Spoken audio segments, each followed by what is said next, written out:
Hi, friends. I'm Andy Green, and today we're talking ADHD because this is the Naked Man Podcast.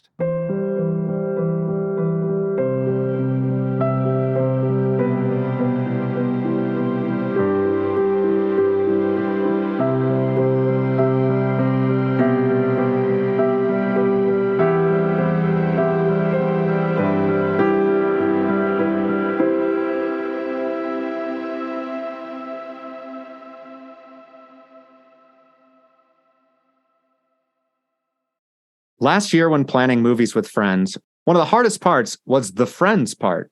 I needed 31 friends, preferably LA-based, who loved horror movies and would be willing to go on camera to talk about them. At one point, I asked Lily if she had any leads in that department, and she immediately brought up this week's guest, actor, set builder, and carpenter extraordinaire, David Marlowe. And actually, what Lily said was like, "Oh, my old friend David has a horror podcast." And on cue, I stared at a non-existent camera and was like, "Oh, intriguing." And I reached out to David, explaining our flimsy connection. And in between a wedding and a honeymoon and like moving, all these different things, David made time to get on the couch and talk about Italian horror films. And I feel like almost immediately it was like we skipped the whole getting to know each other phase and just leapt into comfortable friendship. The power of cinema at work, ladies and gentlemen. And also perhaps the power of anxiety and depression. We were and are kindred spirits on those fronts. Indeed, I was inspired to reach out to David for this podcast precisely because of the ownership he takes over everything, particularly his mental health. So today, specifically, we're here to talk about David Marlowe's journey with attention deficit hyperactivity disorder, or ADHD, from the misconceptions and stigmas to the issues with doctors and diagnoses, I just like saying diagnoses, and to how, it affects his life on a daily basis, maybe how it affects this conversation. Let's get into it. And so let's do it. David Marlowe, welcome to the Naked Man Podcast. Oh, Andy, thank you so much for having me, man. It's good to be back with you, good sir. Yeah, I feel like this has been a big David season for Andy. I'm very excited. I've been welcomed into your baby, the Shutter Show podcast, and now we're reciprocating babies. Does that make sense? I was so happy that you and Ken hit it off like just swell, because it's like you two are kind of very like-minded, or at least like in terms of your back and forth is very, very like-minded. And so I'm just like, okay, like if Ken doesn't get along with him, I will be genuinely surprised. Lo and behold, like this season, we've had a whole bunch of solid episodes, and like it's been so much fun. It's been like recording the last two with you, and we were able to get our buddy or my friend Ryan on to talk about Perfect Blue, which was just a hoot. And then we actually got to speak with the director of The Stylist, Jill Six, or Jill, like she's a very long, complicated name, and I feel bad mispronouncing it, so I just call her Jill Six, which is her kind of moniker. Sounds cool. That she goes by. Yeah, but yeah, no, it's been a solid season. So yeah, feel free, guys. Check it out if you ever fancy yourself some horror movies. But yeah, no, it's so good to be back. Yeah, and you said that you would be surprised if Ken and I didn't get along, but I feel like I'd be surprised if you didn't get along with anybody. You just seem very personable, nice man. And actually, I said that I reached out to you, but you actually sort of you pitched yourself, and that made it a lot easier. So I'm very like before we jump into the ADHD of it all. I like to ask the guest and myself, because I often skip the feelings. How are you feeling in this moment, this evening? Oh, gosh, it's been, it's not abnormal for me to not get enough sleep. But it's one of those things like where, and I'm going to call it like go back and forth between calling it ADD and ADHD. For the longest time, I didn't realize that they had just decided to stick with ADHD and completely eliminate the term ADD. Oh, I didn't even know that. Yeah. Yeah. When I went to go get re-diagnosed as an adult, it was, I'm like, oh, the things have changed. But the thing is, like, when you have this disorder, it's particularly aggressive when you're tired, when you don't really have the energy or battery power to push everything towards executive function. It's such an interesting. So if and so weirdly enough, sometimes it goes to speech a little bit. So if I slur my words, that's part of it, where my brain can't quite catch up to the words that I'm saying. And it's such a strange, it's a strange condition to have. Well, fuck. Maybe I have the condition because I definitely have the talking thing. That happens a lot. Or it's kind of like a not Tourette's, but I definitely like I have like vocal dyslexia where like I will mix up words in order.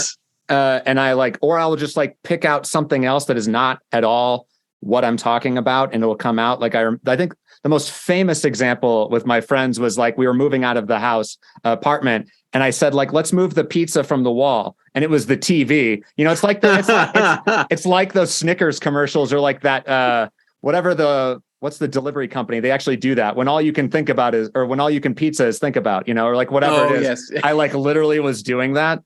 Anyway, what I was going to say is safe space. Let's stumble along words. It makes sense that like exhaustion makes everything harder. For sure. I mean, it's, and that's also like the thing about like ADHD that is tough to decipher, because like everyone gets distracted, everyone gets tired, everyone has foggy days. You know, it's sometimes it's become, God, what's the word that I'm looking for? It's like TikToked almost, where it's the idea that you see it everywhere. And so like every scroll you go through is like, oh, I have ADD because I left my cup of coffee on top of my car. Oh man, I'm just ADD'd real bad. I'm like, bitch, please. Yeah, just doing it the one time. Yeah. It's and I'll definitely go into more detail and just kind of how it's perceived by society and how it's there. I have a term for it that I'll have to look up here at some point. Ooh, okay, yeah, we'll get into that. But that also just made me think of like the memification of just disorders and things in general, where like it's made, I think, for connection and like, oh, I feel that, and that, like I think it's good, but there's also this maybe undermining, like what you're just saying, where it's just I just now remembered it's called cafe syndrome. What's okay, tell us. So cafe syndrome, like, you know, is the idea like how like somebody brings their laptop in to write their screenplay in the Starbucks, and it's like, look at me, I'm a writer. It's kind of the same thing where, and I will say like memification of like mental health is a very good way to put it. Like it's just kind of the stating you have this for the clicks almost. And that's not to say that person doesn't have it, but I think as a society, we struggle a little bit with getting our information from the source as opposed to the guy on the street. I really try my best. Like if I'm the memes, I'll kind of post more at random, but like if I'm posting little diatribes and somebody talking about their experience, it's usually like I make sure that they've been like already been diagnosed by a professional with like ADD or ADHD or depression, or I make sure it's from a source that is like actually like a clinical professional, like either like a therapist, a counselor, a psychiatrist, like what have you. But I think it can get a little messy because you're just all of a sudden you get society just constantly diagnosing everyone, and then it all of a sudden becomes common and then isn't taken seriously. And so it's such a strange, I mean, mental health in general. And I think that's the big problem with mental health and healthcare in our society is it's so tough to pinpoint because you can't see it. That makes sense. And there's a lot of, and sort of the self-help, the industry around it can also be sort of confusing, or it's hard not to be cynical about it in some way, especially if there's like, we're trying to get clicks, but that's also the other way around is like, we're trying to get the message out. We're trying to like share my pain, but it's just, I don't know. There's not a black and white answer. I know. To that. And the last thing you ever want to be is like a gatekeeper for mental health. No, there's a really good YouTube channel called How to ADHD It's hosted by this one woman who struggles with ADHD, has her whole life, has been diagnosed. And she occasionally will do like reaction videos of either like memes or like TikTok videos, or sometimes even reaction to like pop culture that we've had all throughout the generations. And she'll kind of pick it apart as to like, is this toxic? Is this not toxic?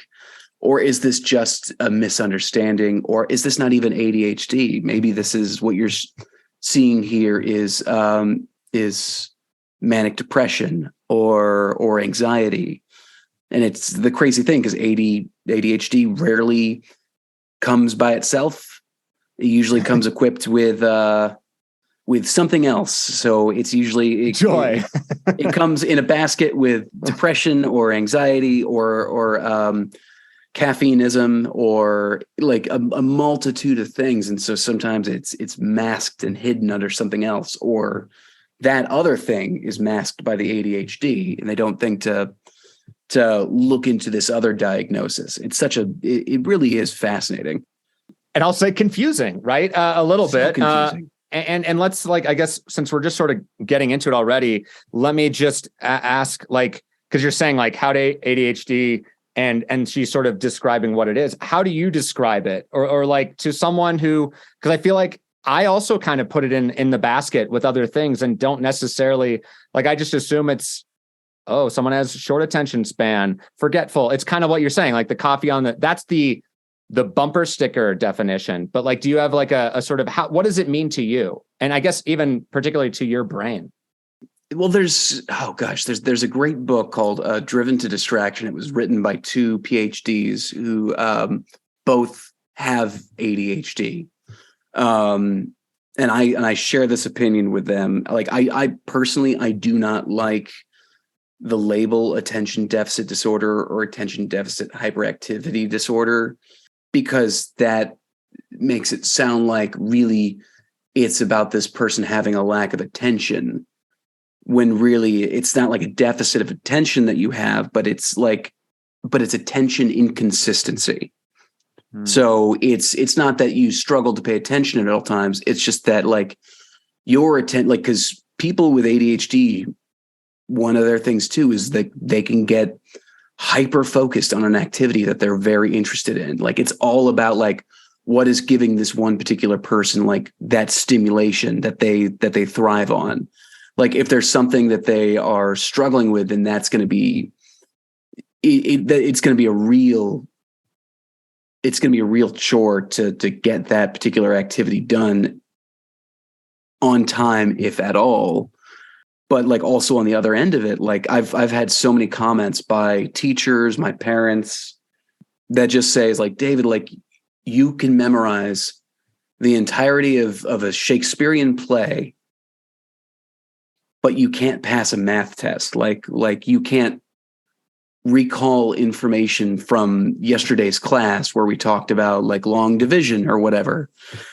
And it's just like cool. Like my brain just picks up on what it's interested in, what's giving my brain that dopamine, and what's giving it the that stimulation that it just so desperately thrives, because and I believe it's dopamine that ADHD has a lack of, but I think they're even talking about changing the label of ADHD. They're talking about changing it to something along the lines of like executive function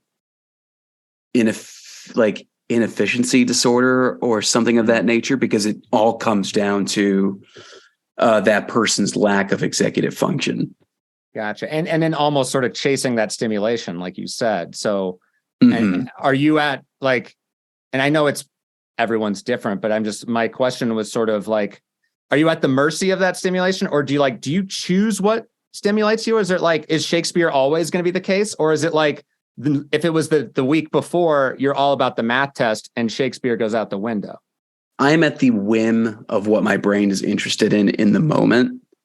And my wife can attest to this. Like, for one thing, if you have ADHD, and one of the things that I imagine this, like you would experience is just very tumultuous relationships and friendships. And I lucked out and found a woman who happens to be the most patient human being on the planet, and even I give her, and she even gets headaches from me.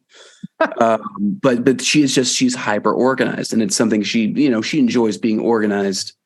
And so we've built a dynamic to where she is the sort of the person is not necessarily assigning the roles, but she's naming the tasks that need to be done. Like and I know a lot of times, like, the internet likes to say, like, oh, that person is letting, like it's almost like his wife is behaving like his mom, telling him to do stuff. And like, no, like, that's not it at all. Like, I mean, occasionally it can be that, but more often than most, it's just that, like, I'm not organized the way that she is. Like, I will gladly do a task and complete a task and hyper focus on it if need be. Like, I can work really hard to get myself to do something, but like, I struggle with the minutia of the lists, of figuring out what needs to get done, when it needs to get done. She is pretty much the holder of the bills. And like, so she handles the money, because if she didn't, I would forget every bill. Most of my bills on my credit card are on auto pay, and it has to be that way. Otherwise it just wouldn't get done. And it's not from lack these days. Yeah. Yeah. And when it's again, like, it's not from like a lack of trying. I like to call it the cough drop problem. And again, like, kind of back to the book Driven to Distraction, he talks about one of his clients who left an old cough drop. So somebody had left like a cough drop on the front panel of her car. And she kept thinking to herself, I got to throw that away. I'll throw it away when I get home. She gets home, gets out of her car, goes inside, completely forgets about the cough drop within like 5 minutes of thinking about it. She gets back in the car, sees the cough drop, and goes like, fuck, okay, well, I'll throw that away when I pull up to get gas. Same thing. Like, it's that executive function makes it difficult to maintain short-term memory. Like, it's out of your mind almost as soon as it came into your mind. And so, like, she looks at that cough drop and she's like, and I just see that cough drop mocking me every time. And then I'm just like, oh, that fucking cough drop, I'm going to throw that away as soon as I get home. Nope, it's still there. Why is it still fucking there? And so that is me with things like bills. And like, I mean, I work as a carpenter, and that is a tough profession to hold down with executive dysfunction.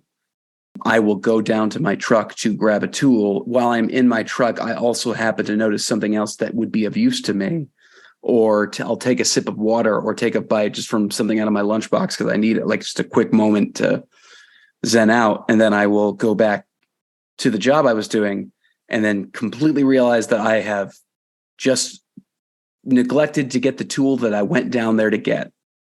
Like, that will happen to me at least 6 times a day. Like, most, like, then at minimum. And it's one of those things where it happens so many times, and it gets really easy to kind of be like, be hard on yourself, which is a crazy thing. But yeah, that was my long-winded answer to the question that I no longer remember that you asked me. I don't even remember what I asked you either. And I actually wanted to ask you, you mentioned earlier that when you went to get diagnosed as an adult, you found that the terms had shifted. So then my guess is that you were diagnosed as a kid with ADD, or maybe not. Yes. Yes, I suppose we got to Quentin Tarantino this, and we started at the end, and now we got to go back to the beginning here. Yeah, exactly. 24 years before. Yeah. No, it's so, like, I was, as a kid, it was very obvious that I had ADD. My brother had, at the time, there were 2 different classifications. There's ADD, attention deficit disorder, and then ADHD, attention deficit hyperactive disorder. My brother had its hyperactive cousin. So both my brother and I struggle with ADD and ADHD, and we were both diagnosed very young. I think I was diagnosed in 2nd grade, I want to say, both of us in grade school. So, and we saw a lot of the same specialists. And I actually gave my mom a call literally 30 minutes before hopping on this episode, because there was some, I kind of wanted to recollect certain bits. I'm like, well, what was our treatment like? Was it positive? Was it something you struggled with? And actually, I was surprised to hear say like, no, like all your specialists for the most part were very knowledgeable and very easy to talk to and learn from and work with. And then I just goes like, well, was dad more hands off? Because I had just assumed that I'd originally assumed that I got it from him. And my mom immediately shut that down. And my whole adult life, I was going at it from the perspective of that I got it from my dad, because who is no longer with us, but he kind of, for mom's birthday when they were married, he got her golf clubs. She hates golf. Dad would hyper focus on a lot of the stuff that he wanted to do or was interested in. And, it's just kind of something he would go to. So I just always kind of assumed that it was him that we got it from, because it's not in all cases. But studies have shown that ADD tends to be more genetic than anything. Gotcha. So we got diagnosed early, had me on like a multitude of different medications like Strattera, Depakote, I think is what it's called. Ritalin, the good old Ritalin, the classic Adderall, which Adderall is the one medication that I am actually on now, and is the one that I feel a genuine difference when taking. But then I left high school and I went to college, and then I was on my own. And I think that's kind of when things got messy. And I don't know whether this is me not holding on to the information given to me by my specialists or by my parents. But what I recollect is that I went into college not really understanding the seriousness of staying on your medication. And if you're going to go off your medication, you have to wean yourself off of it, because you are, depending on what medication you're on, most ADD medication tends to be stimulants, which is just you're pretty much on speed, Right. controlled speed.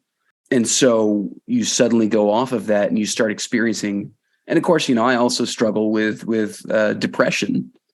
And so you go off that medication, and it took it was such a low point for me. It was an early midlife crisis situation where just, there was a suicidal attempt, homeless for about a week or so. And then eventually, because I went to Columbia College, and I remember I was sleeping in the alley of our theater building, and the head of the theater department saw me out there and sent me to a counselor. The counselor asked that question. He's like, have you been suicidal? Like, ask that question that every professional has to ask. Like, are you suicidal? Or do you have suicidal thoughts? And I'm like, yes. Well, I mean, who doesn't? Turns out lots of people don't think about it. And so she convinced me to go to an inpatient treatment thing. And it was just I have so many things to say about our healthcare, the state of our mental health care in this country. And it's, man, that was a very rough experience. Because they put you in the top ward of a danger to yourself and others, kind of like where they have removed any obstacle, or they have removed any method that you can use to harm yourself or others. So no shower heads, no everything. It's got this weird, it looks like One Flew Over the Cuckoo's Nest, and they leave you there and try to convince you that this is going to make you better. And it wasn't until I got there that finally somebody truly put what I was going through into an analogy that I could understand, at least at the time. And it was that, not so much about the ADD, but the depression. And that was, when you have a depression, everyone that gets sad, everyone's happy. People with depression, their bars are set a whole lot lower. So when you're happy, you're in a good mood. Nothing, not elated, not like, God, best day of my life, but you're just in a good mood. But when you're sad or depressed, it's low. And so a lot of times with the assistance of medication. And they usually say like pills don't make skills. It's that thing of like, if you're going to be on medication, you should also develop tools to work through everything. It's kind of like you got to make it's a very delicate cocktail, but the medication helps to raise that bar to the level that it needs to be to have your normal highs and your normal lows. Because, depression, attention deficit disorder, it's not like a sickness. It's not like something you can go into surgery for and then all of a sudden you come out cured. It is it's a disorder. It's something that you just kind of have to live with. And it's this little monster that you kind of have to feed. You have to go into the basement and feed every once in a while to make sure that, it doesn't come out and get you when you're not looking. And it's crazy because like it's depression can so easily be fueled by ADD. How, like you say, how easy that is. Could you describe how that happens? Or like, do you know what I mean? Like, what is the connection? What is the connection there? It's such a hard thing to describe. It's because one of the things, at least there's no one particular type of ADHD. It's very much on a spectrum. Like all mental health is on this crazy spectrum. But I just like to describe it. Something could happen during the day that would be even maybe just like a moderate inconvenience, or something would go wrong that day. And what would be just like, oh, well, this shit thing happened to me today.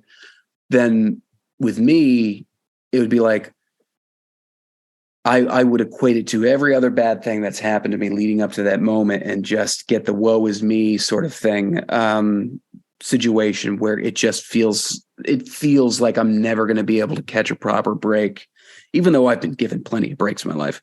It's like you're wearing a weighted blanket and all of a sudden, like the things you were excited to do no longer satiate, that drive for you. Was it Patton Oswalt's got a great, I love his bits about his depression. It's just such a healthy way to approach it. It's like, put on sweatpants and watch Princess Bride 24 times in a row. Okay. Got it. Will do, depression. It sucks. You just feel the joy sucked out of your life, and the things that you have passion for no longer carry that same flame, and you wonder if they're going to come back. It's just such I have a lot of friends who struggle with depression, not just some people. Like there's being depressed and then there's depression, and depression is just this thing that follows you. And it sneaks up on, like, and I have friends too, like it sneaks up on them, and it can, I've had friends that are no longer with us because, the beast caught up with them, and they didn't feed it enough times to keep it at bay. And it's, which I will always say, like, trigger warning, like it is so easy to be like, this person quits. And I'm like, man, if you knew like just how hard it was, like, I don't think you would be saying that. Like, it's reasonable to be upset with someone who has taken an early exit, for a better term. I obviously, if anyone is ever experiencing those feelings, like, there are people you can call, there's the suicide hotlines, but it is difficult to manage on your own. And it comes out of nowhere. Like, you could be having the best week of your life, and it just all of a sudden, like, you're having a panic attack. Yeah. But I know, because you were telling me that you also is it depression that you also struggle with? So I think like a lot of what you just said, I was like, I don't know if I was nodding visually, but inwardly I was, because especially, and it goes for this podcast, that like, I just haven't felt as passionate about doing this. Like, everything is that weighted blanket analogy felt like it sort of just, everything feels harder, or it's just like harder to get up to do the things that a couple of weeks ago I was excited about. And now I'm not. And I think that has happened a lot in my life. And I think it's only now in the past couple of years where I'm sort of recognizing maybe what that is. I think because I sort of am naturally the happy-go-lucky person. That's also sort of, I think, how people see me. I think that's also how I wanted to be seen, because that's much easier than being depressed Andy. And I don't necessarily know because I've never been clinically diagnosed, so I don't know if I'm just depressed currently or if I have depression. My thought is it's probably the latter, just because it seems to be. It kind of feels like that monster that you're talking about. And I was thinking about "Feed My Frankenstein" from Alice Cooper, and I'm like, wait, is that what that's about? That song? Man, if there are so many songs out there where if you really listen to the lyrics, you're oh fuck, this person was going through some shit that day. So do you feel like putting a term to it or a diagnosis to it makes a thing easier to manage? Because I do feel like when I was hospitalized, I just remember being so emotionally wrecked. And I was going through some tumultuous times with a relation. And that's the thing too, depression and ADHD can really mess with your relationships and your friendships. And it did that with me. And especially with a friend of mine, is like, I was going through a really just tumultuous breakup of my ex of like 2 years. And at the same time, my best friend at the time, who also struggles with depression. I have no idea what's become of the guy, but it's like he became violent, and it was not a safe environment to be in. And so that was one of the reasons why I was homeless, because I pretty much didn't feel safe going back to my apartment. But when I was in the hospital, I was just wondering, like, the whole time I was like, why can't I get it under control? Why can't I why do I constantly feel this way, even though it feels like I shouldn't be feeling this way? And then once somebody actually like sat me down and like truly like gave me the analogy that I needed to hear in a way that I understood it, suddenly when I had those feelings, I could at least put a name to it and identify them, like kind of like a haha, not today, Satan sort of situation. And I also like it led me to kind of make the decision for a long time to just not rely on medication, because what had kind of gotten me in that hospital was going off my meds, cold turkey. And I'm just like, I don't know if I want to be in that position. God forbid I can't afford my medication. Like, I don't want to be in the hospital, or like, God forbid, like go through with some unfortunate, like with some startling thoughts. But do you feel like if you were to get like that same kind of like analogy that you need, do you think that would make it easier for you? I feel like it might, and I think there's some fear in it too, of maybe the confirmation of it, or whatever it is. But I also there's some power in the label, right? Like, I think there's a lot of stuff like people, I mean, gender specifically right now and pronouns, like that specific labeling is getting so much controversy flack. People are annoyed by it. But then what you're saying is how empowering it is to find a label that actually, like, it's like, oh, this fits me. Not only is it like this describes who I am, but it also means there are other people like me and I'm not alone. There's something very powerful in that. And I just realized that extends to this too, for sure. Well, as a species, we're very tribal. Even the most introverted of us, like, kind of need a group to get put into, even if we're not with that group, just to know that we're in that group, or that we at least can identify us as a particular group. Like, and which that isn't me, by the way, minimizing kind of what especially the trans community is going through right now. But it is, I imagine, very comforting to finally have a name put to it.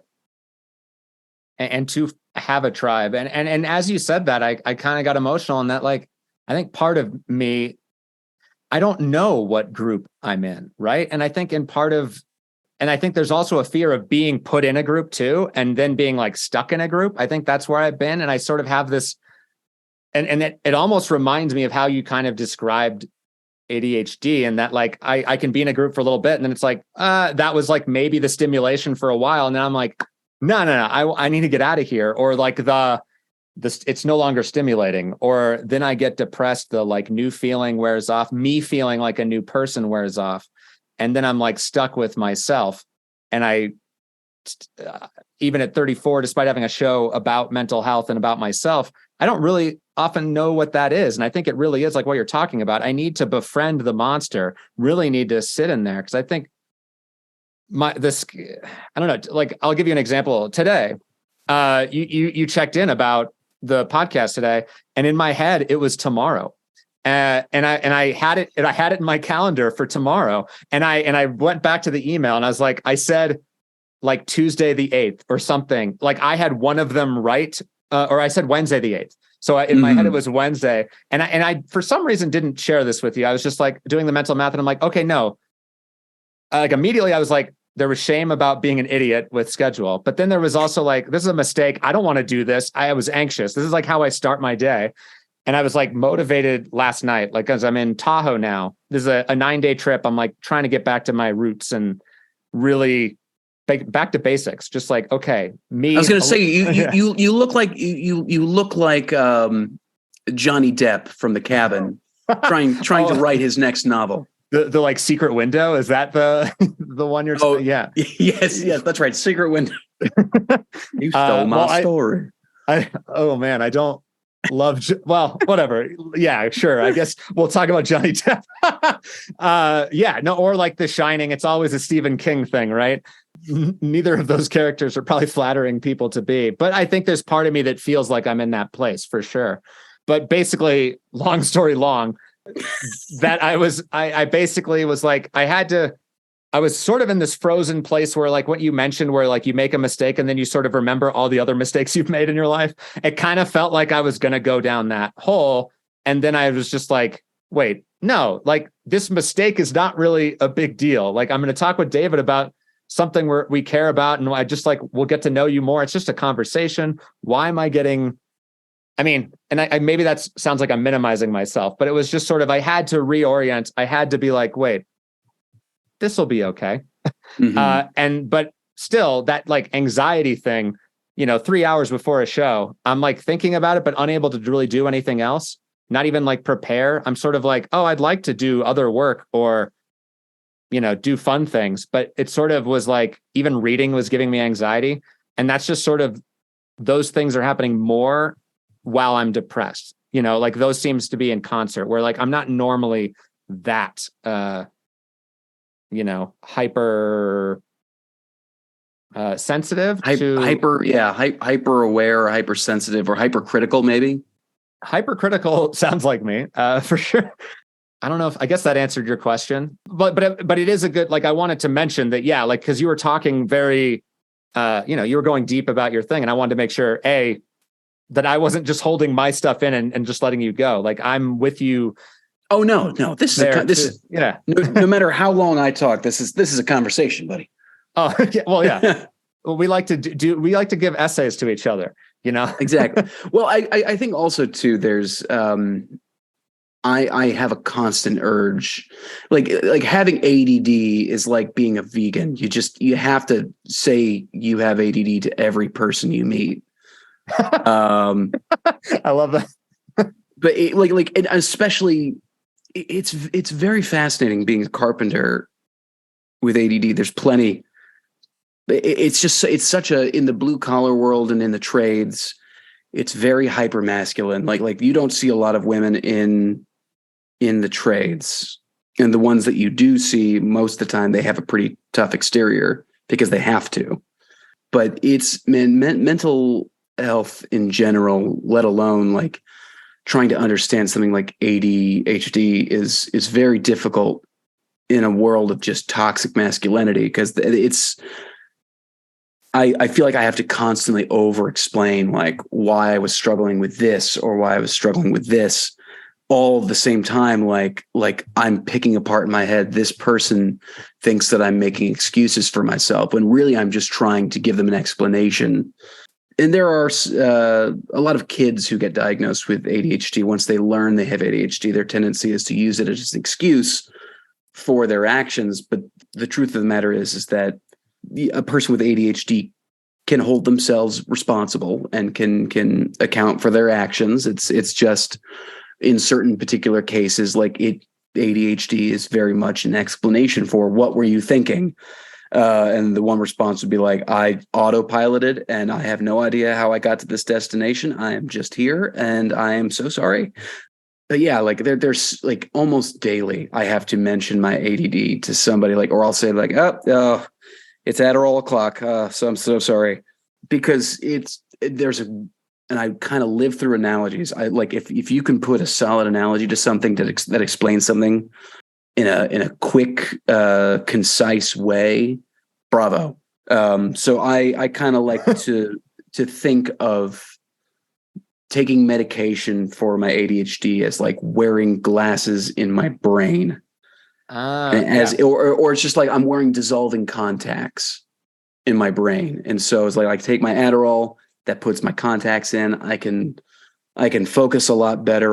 My executive function is a little less impeded, but as the day goes on and that medication wears off, the contacts begin to dissolve, and then things just kind of look hazy and foggy, and you're kind of slow to take on to things, and moving from one activity to the next activity, transitioning is very difficult when you have ADHD.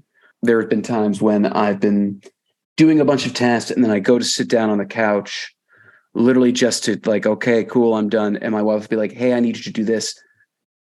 Like, my reaction is immediately just, God fucking damn it. Why did stop asking me to do and I feel bad then because I have just snapped at my wife, not meaning to, because it also ADHD is executive function includes impulsivity. You become people with ADHD and ADD tend to be very reactive people.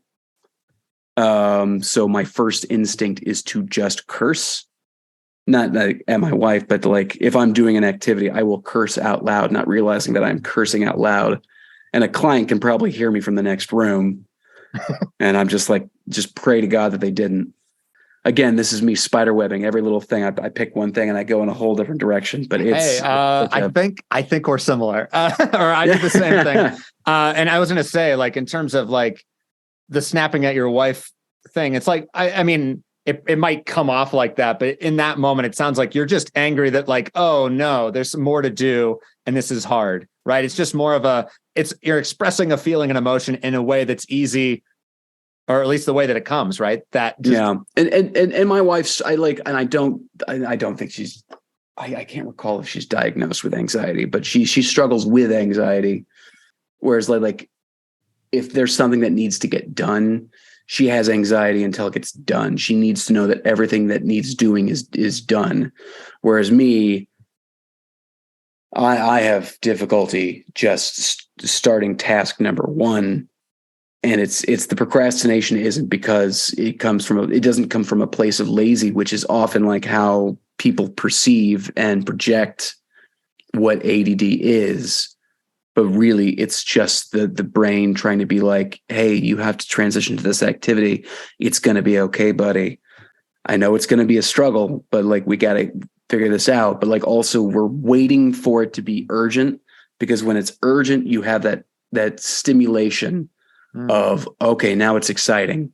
That's where you get a lot of the procrastination, is that it's not that we're lazy, we're actively putting this off. It's that we think we can do it in the time limit. It's like sitting on a time bomb, and that the dopamine you get from the excitement of fucking up kind of gets you narrowed in.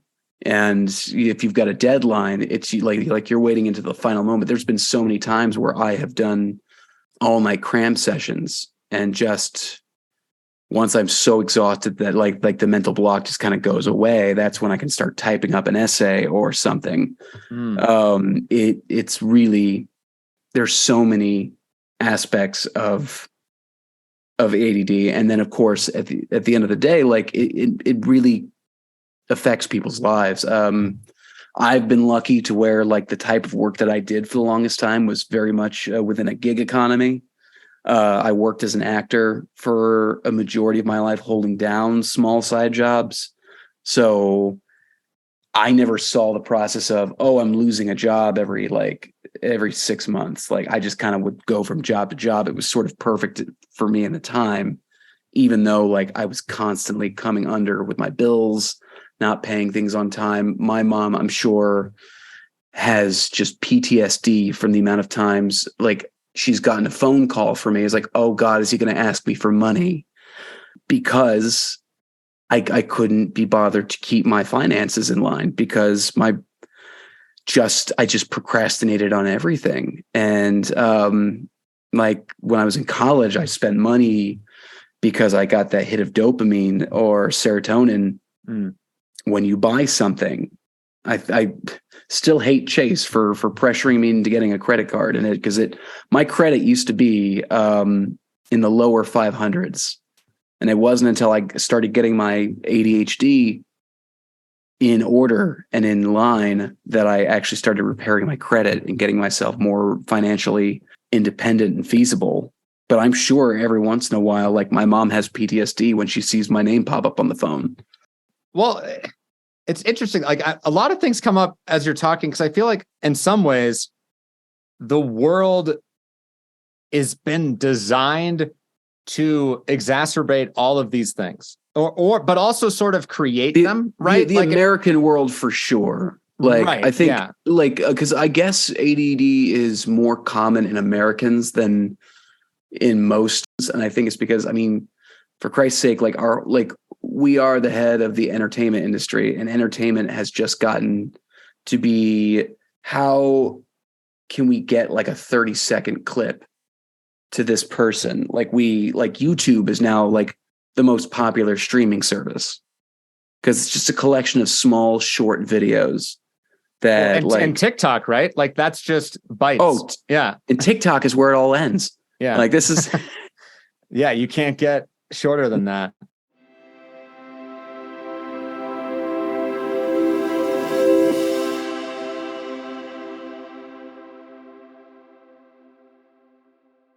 ADD is one of those things that is not, I mean, it's protected under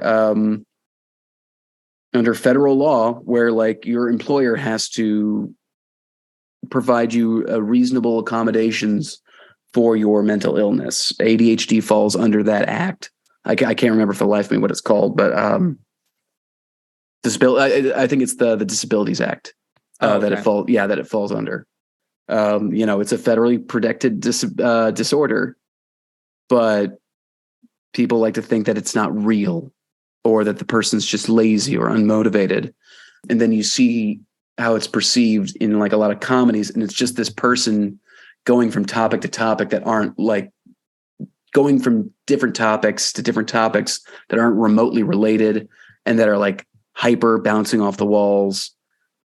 It creates this stigma of like what it really is. I'm a huge fan of South Park. I think that show's absolutely hilarious, and I love most of the stuff they put up. I do think that one of the most harmful pieces of television to the ADHD community is the Ritalin episode early in the show.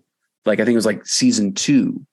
Where they were making a joke about how kids are overprescribed, and like, sure, to a degree that was a problem, but like the parents were putting their kids on Ritalin because they said they all had ADD, and they're like, no, they're just kids. He's like, what they need is this new drug called Riddle Out.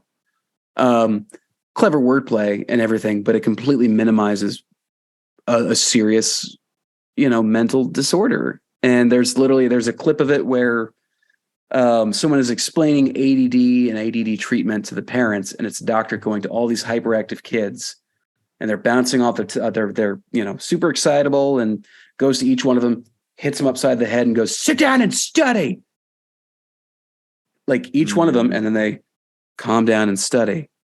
And I'm just like, that's not healthy. That's not a healthy joke.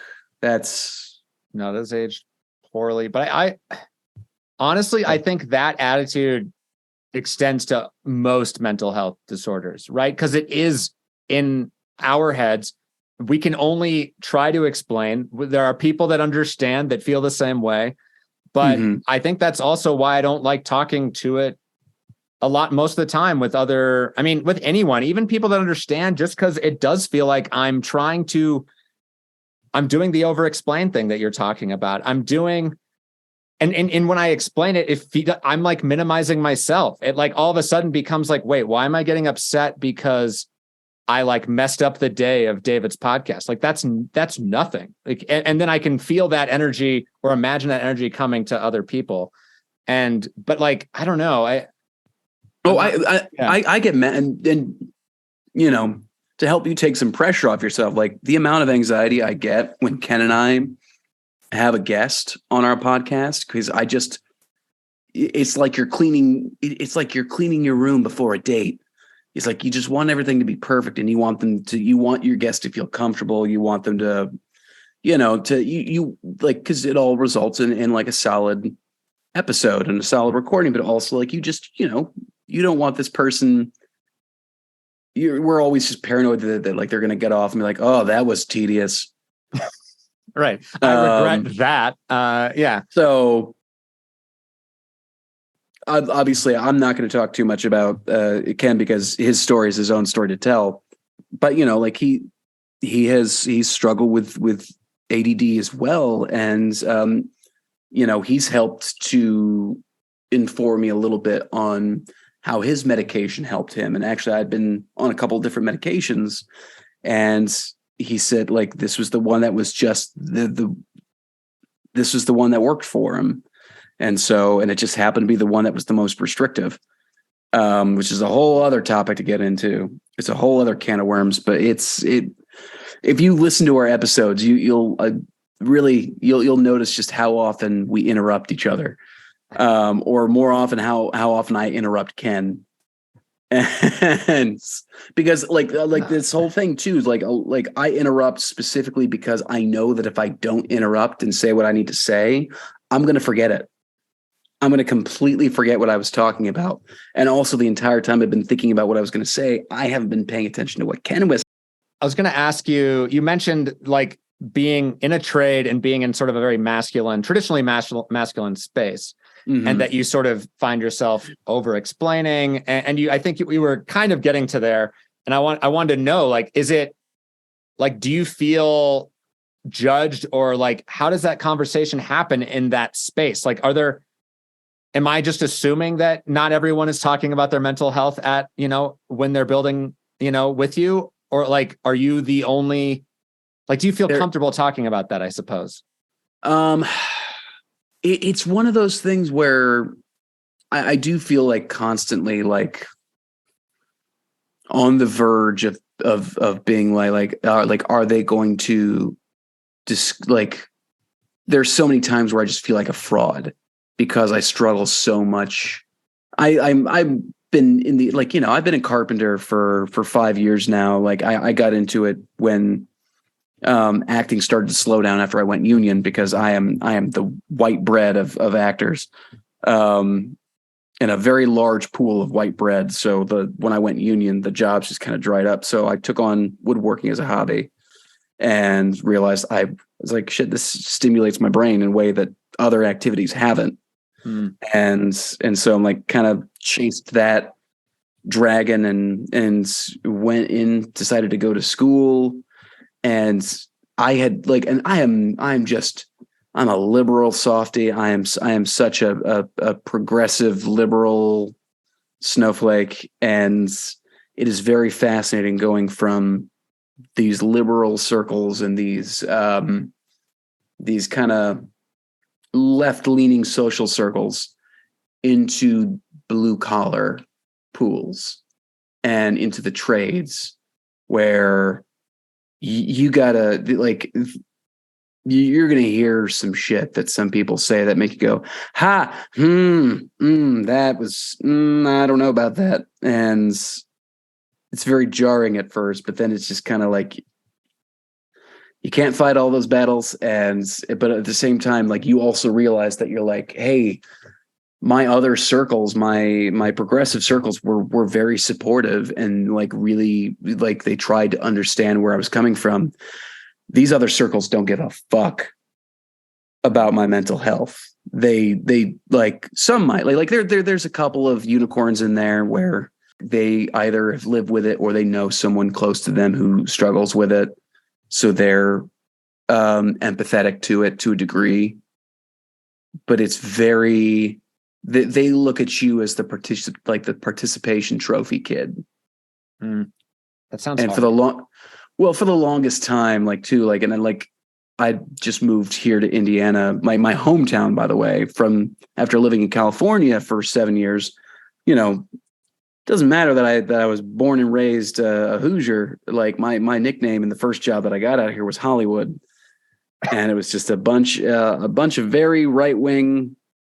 But once again, like it was fascinating going into there because you come to realize that it's not, those groups aren't what media has painted of them. Like they're just as complex as they're just as complex, and they're just as they have a lot of the same problems, just in different settings and with different backgrounds and raised by different people.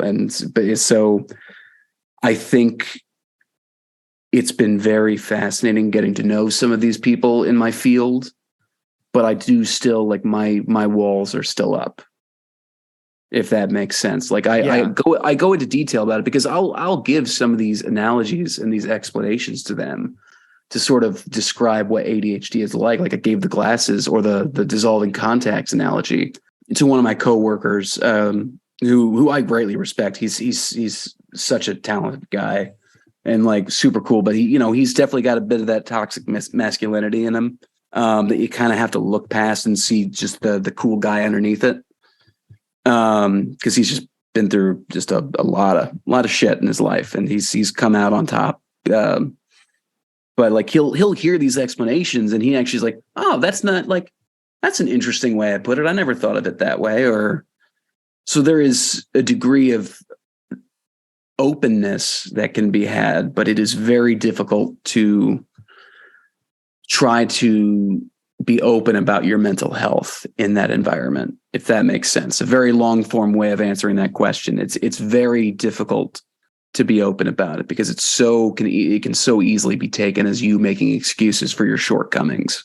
Right. Or they could just, basically resort to, you're the runt of the crew or whatever, allegory will come I just want to validate how that sounds hard. And that's your day-to-day life is sort of hiding that.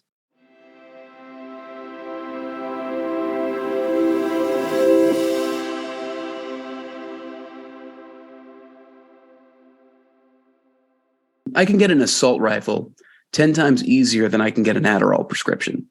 The system is backwards. It's fucked up. Yeah. I cannot begin to tell you the struggle that is keeping up with your Adderall prescription. The system is backwards. It's fucked up. Yeah. I cannot begin to tell you the struggle that is keeping up with your Adderall prescription. You can only really refill it month to month. It's not allowed to automatically refill.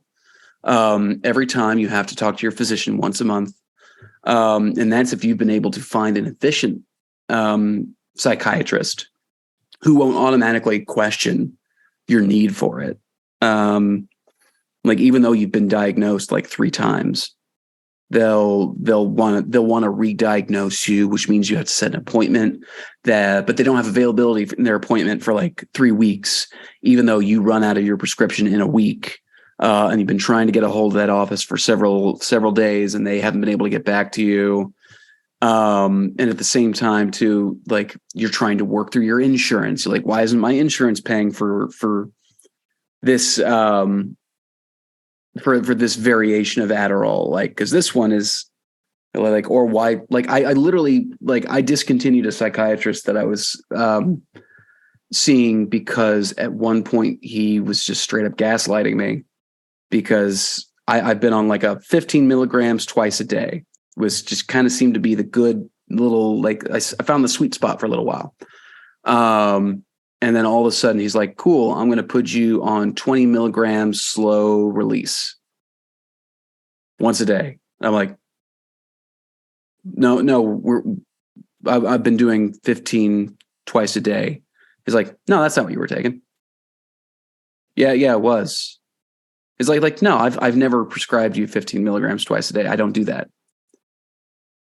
What? That's insane. I literally have a prescription bottle with it. He's like, well, then that was a mistake. But no, like we're going to do 20 milligrams slow release once a day. And he's like, it's this or nothing. And he gave me an ultimatum. He's like, you either let me gaslight you and give you less than what you need, or you don't get anything. So he was just pretty much like just a drug dealer. I will just straight up say it, Viking psychiatry, avoid them at all costs. They fucking suck. Keeping it in. But there I had a psychiatrist who, like, for our whole session, we're talking and like we're getting towards the end of it. She's like, wait, you're Mark, right? No. Pretty sure I'm David. Oh, hold on. Oh, I've been looking at the wrong file. Oh my God. So this whole time she's been basing all of her questions and her updates on my medication on this guy Mark's file. And I'm like, what is happening? That would be hilarious if it wasn't happening to you, right? Like, and then meanwhile, like every month I had to get into a fight with my insurance because like one of my previous jobs, like they automatically enrolled me in their plan. And their plan was complete horseshit. But for some reason, because it was an employer provided plan, it overtook the one that I had. So every month I had to call just ungodly pissed off, just being like, could you please just fill my prescription and don't charge me $200 for it? Like this is all just to get Adderall. Well, it's just to get help. It's just to get your brain where you want it to be. And I mean, I just need the thing that helps my brain work. Like that's all that I need. And be a functioning nice boy that you are. Not that you're not that without it, but like at the same time, you mentioned it certainly helps me be a good boy. Yeah. And you mentioned like when you went off the meds the first time, that had pretty devastating results. Like it's the world is made out to be so hard to get help. And it's so hard just as people to admit that we need help. Like once we actually get there, then it's like, oh, you're gonna have to stay on hold for 30 minutes, or the bureaucratic process of like trying to find someone that will actually listen to you, actually help. It's like pretty much impossible. And I say that as, yes, one of the white people that gets to have insurance, but I have it through my wife. I have it through school insurance. She doesn't get paid any money, but she gets decent insurance. And so like, I've thought about it a lot of like the things I've been trying, like acupuncture and different prescriptions of things. It's like I wouldn't have been able to afford or try any of those without the privilege that I have.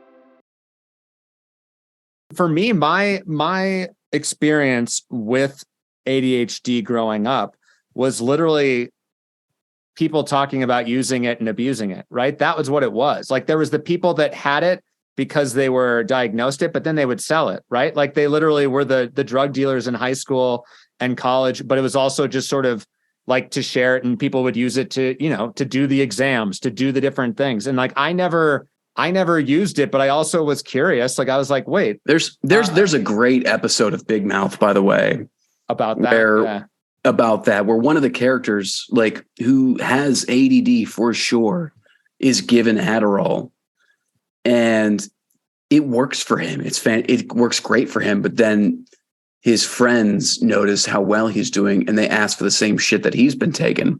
But because they don't have ADHD, their bodies react to it differently. So then they all of a sudden get paranoid, or they get all like the really messed up side effects because their brains don't have that deficiency. Like you see people doing basic things. Like I see somebody keeping certain details in their head or coming up with something at the top of their head, I'm floored by it, because like this simple task this person is doing is like 10 times harder for me. And they're floored that I can't do it. And I'm just like, it's because I have an executive function deficiency. I'm so sorry. Your voice, when you said what you had for your executive function disorder, I was like, that's not, you're like apologizing for it, but like, and I understand where that comes from, but where do you stand now? And I think this is sort of like our ending question here is like, how do you, like, do you still have shame around? I think the best way to put it is like, I am my own worst enemy most of the times. It's because this condition, and like, especially like paired with depression, what it does to a person's self-esteem is just crippling. It affects our sense of self-worth for sure.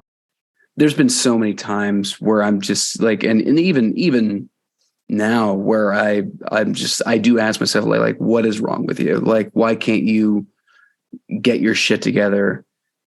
When ultimately, like, I know it's not as easy as that. It's just getting buckling up and, you know, buck up, buddy, get your shit together. And you just have to try harder. There's been so many friend circles that I've been in and then been out of, where everything starts off great, and then I kind of slowly become the butt of the joke.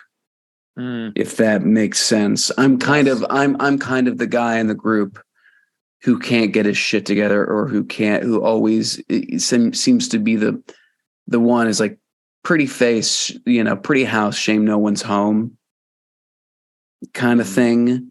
And, you know, I think a great way sometimes to deal with it is to laugh at yourself and to approach it with humor and to kind of play along with the joke. But I think most folks can relate to the idea, like, if someone's if someone says that same joke over and over again, it's kind of like, well, maybe you are stupid. Maybe you are lazy. Maybe you are this. It's just, and then your self-esteem just gets smaller and smaller and smaller. And it's just, it can be crippling. And then when you pair it with depression, it can be a really deadly concoction that, you know, will swallow you whole if you don't stay on top of it and you're not careful.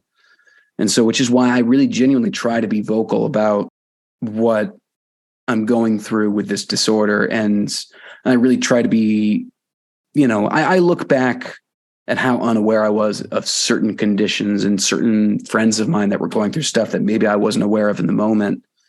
And I really now actively try to be better every day, to be like, okay, am I looking at this with a pair of healthy eyes and trying to understand it from every different angle that I can, which is why I again, it's one of the reasons why I get on myself about saying somebody is an idiot or stupid.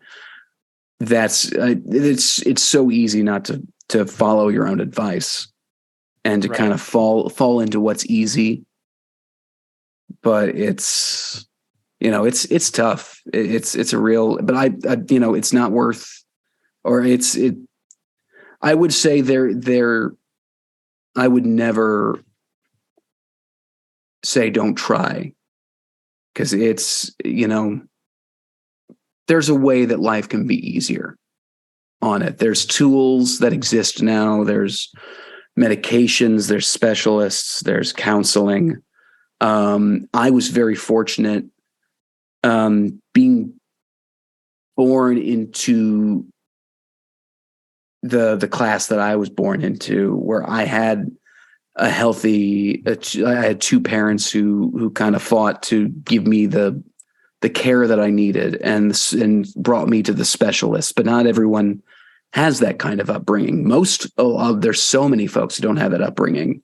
My biggest advice to folks is to be very open to empathy, especially in regards to somebody they don't understand. There's a lot going on in every person's life and story that we don't know.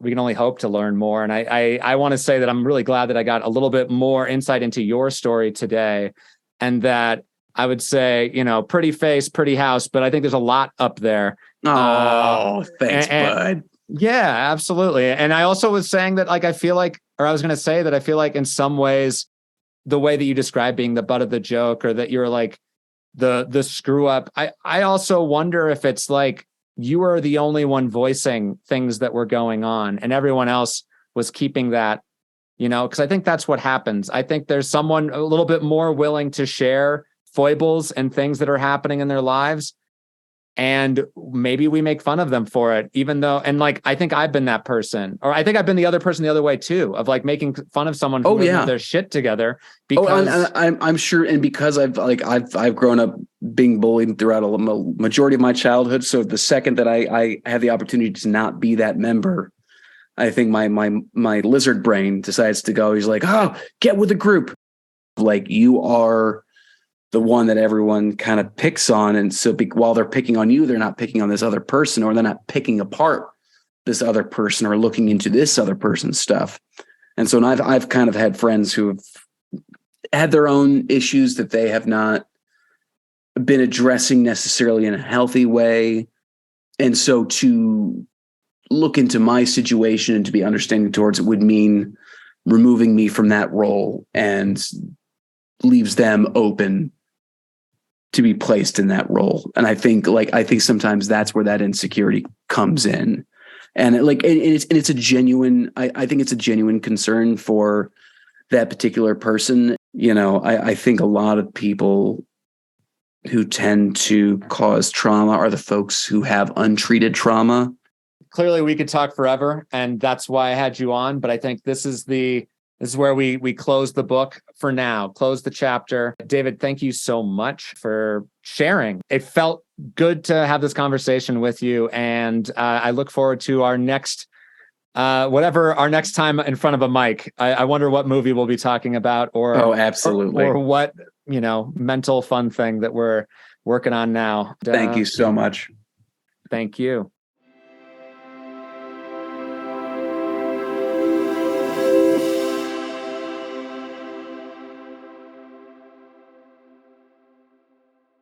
I'm so grateful to David Marlowe for joining me and trusting me, and to you all for listening to our conversation. For me, what continues to stand out is just how hard it is to struggle with something that isn't obvious to see and therefore believe. And while that's true for many mental health illnesses, after talking with David, it feels like ADHD has some of the most baggage and critics of all. Follow David Marlowe at DW Marlowe, on Instagram, and Shutter_show on Instagram, and find his podcast, Shutter Show, wherever you do your podcast thing, wherever you're listening to this. You can find the ADHD themed soundtrack to David's life and all others on the Naked Man Spotify page. Please rate and subscribe to us on iTunes, Spotify, or wherever you get your podcast. If you could just recommend this pod to one person, that'd be swell. Follow us on Facebook and Instagram at Naked Man Pod, and don't hesitate to reach out to us at nakedmanpod@gmail.com. Next time on the Naked Man Podcast, Astro Daddy himself, Danny Santos, reveals my destiny by looking at my birth chart. In the meantime, as my dad always says, be sweet.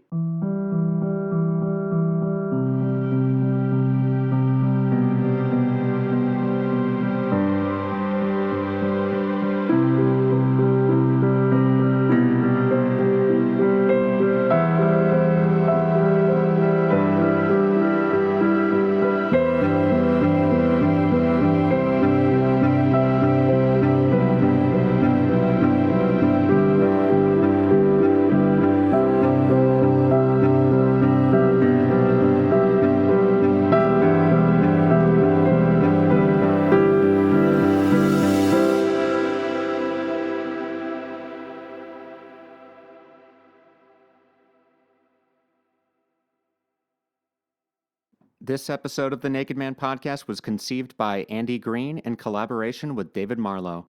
The Naked Man is a podcast hosted, created, and produced by me, Andy Green. All music was composed by Robert Panico, and all graphics were created by Christopher Miles.